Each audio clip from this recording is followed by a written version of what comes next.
Today we are going to be learning more about our unit for the month, geometry.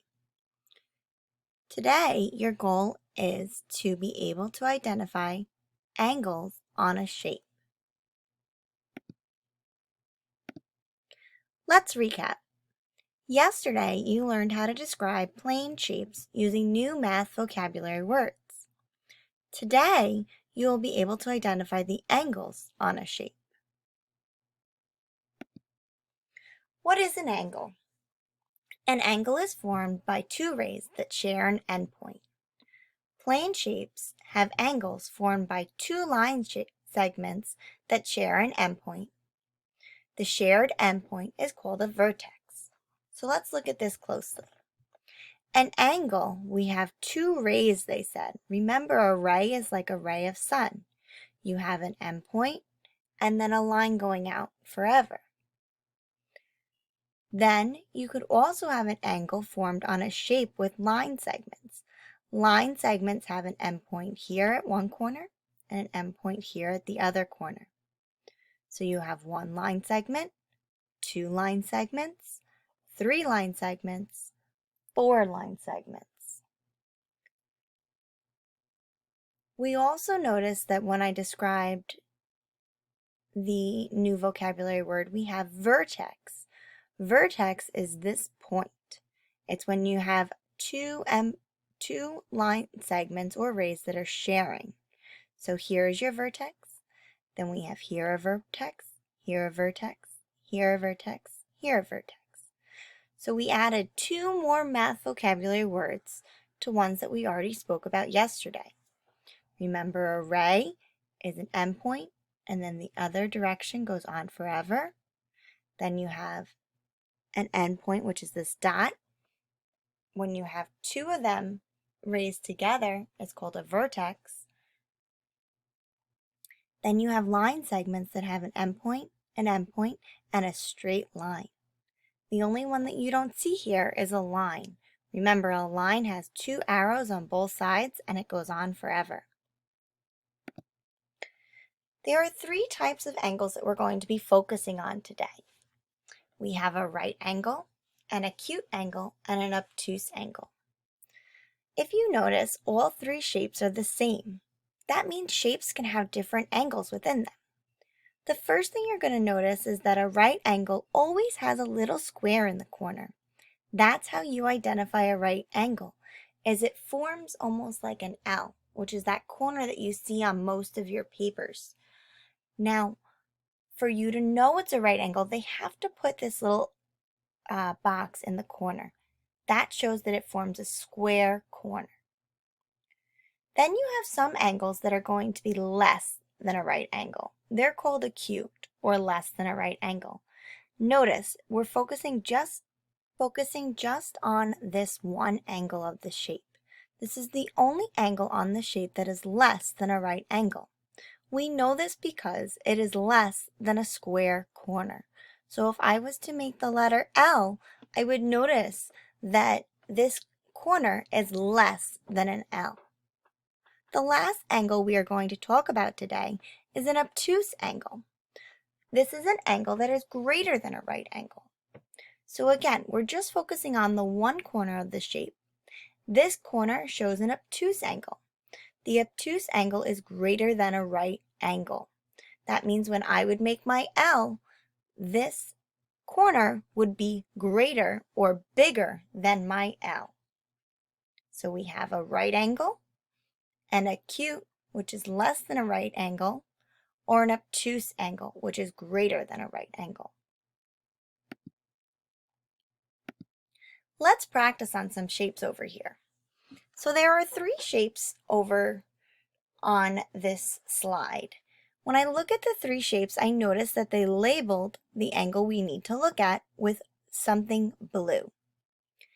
Now today, I want us to just focus on calling the angles right angle, less than a right angle, and greater than a right angle. I know that we talked about how less than a right angle is acute, and greater than a right angle is obtuse, but today, let's just focus on calling them less than a right angle and greater than a right angle. This shape over here is a hexagon. It has 6 sides. They want us to look at this angle right here. We have to think, is it a right angle? Remember, a right angle, you need to see that square. Is it less than a right angle, meaning if I make an L, it's smaller than that L? Or is it greater than a right angle, meaning if I make that L again, is it bigger or larger than that L? This shape, if I look, is larger than an L, meaning that it's greater than a right angle. So this shape would be, or this angle would be, greater than a right angle. Let's look at this shape down here. The shape down here has a square in the corner. Think back. What does that square mean? That square means that it has to be a right angle. The last shape up here, we have this corner labeled. Think, is it smaller or less than a right angle? Or is it bigger or greater than a right angle? Well, if I was to make an L or think about the squareness of the corner, I would notice it's less than a right angle.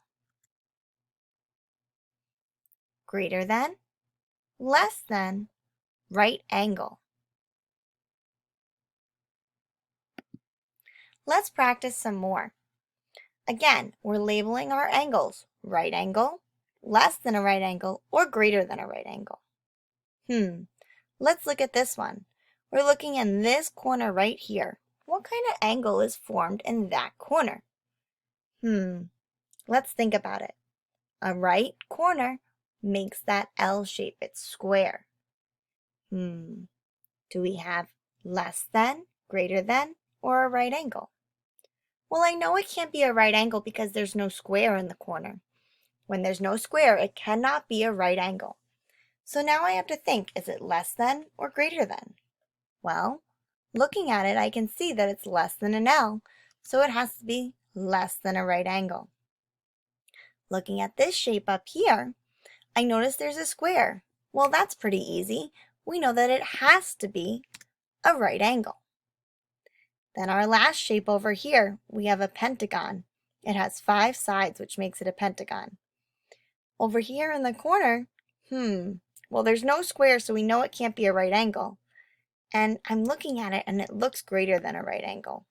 So that's what it has to be, greater than a right angle. Way to go identifying those 6 shapes and looking at their angles. Now, instead of looking at just one angle in the shape, we're going to look at all the angles in the shape.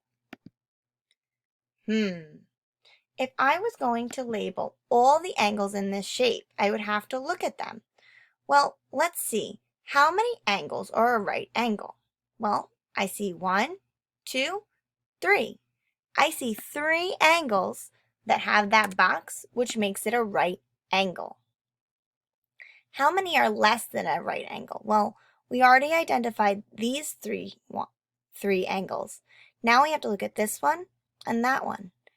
I'm looking and I'm noticing that this has to be greater than a right angle over here. And I'm looking and I'm noticing this has to be greater than a right angle over here. So I'm going to say that no angles are less than a right angle. If I know that no angles are less than a right angle, my last 2 angles have to be greater than a right angle. Altogether, I have 5 angles over here because we know 2 plus 3 equals 5. To check our work to make sure we labeled all the angles, we should count our points or our vertices. 1, 2, 3, 4, 5. Now I know that I labeled all my angles because the number of vertices equals the number of angles that I totaled over here. Look at this shape. Well, I noticed right off the bat that none of the angles have any squares in them. So if none of the angles have any squares in them, that means that we have no right angles. What about less than a right angle? Well, let's look over here. If I was to think about my right angle being a square, I notice that it's making a smaller L than my right angle. So that has to be one that's less than a right angle. If I look up here, I notice that this is going to be greater than a right angle because it's bigger than an L or bigger than a square corner. this one looks bigger than a square corner too. But this one down here, this one looks less than a right angle because it's smaller than the square corner. So I have 2 that are less than, and I have 2 that are greater than. Let's label that now. We have 2 that are less than, and then we also have 2 that are greater than. Again, if I add them up, I have 2 plus 2 is 4, and now I count my vertices to make sure I have the same amount of angles. 1, 2, 3, 4. All right, all good. We can move on to the next shape. Okay. Well, this looks like a square or a diamond. I noticed that each corner has a box in it. Oh, wait, I remember. Each corner having a box in it has to be 4 right angles. Well, there's only 1, 2, 3, 4 vertices, which means we already labeled all the angles. So that means we have to label there are 0, less than a right angle. And that also means we have to label that there are 0 greater than a right angle. Because 4 angles should equal 4 vertices. Remember, vertices are the points over here. Awesome job today. I know we added some more math vocabulary, and it can get a little tricky, but we're going to keep practicing this whole unit. Remember, our goal, mathematicians can identify angles on a shape. The 3 that we spoke about today were a right angle, less than a right angle, or greater than a right angle. Now, once you're done with today's mini lesson and watching the video, you're going to go back and complete the written work for today. Remember to copy the shapes into your notebook so we know what shape and question you are talking about. Be sure to include your heading too. Happy learning! Love, Miss Brown and Miss Kapusky. Keep working hard, third graders.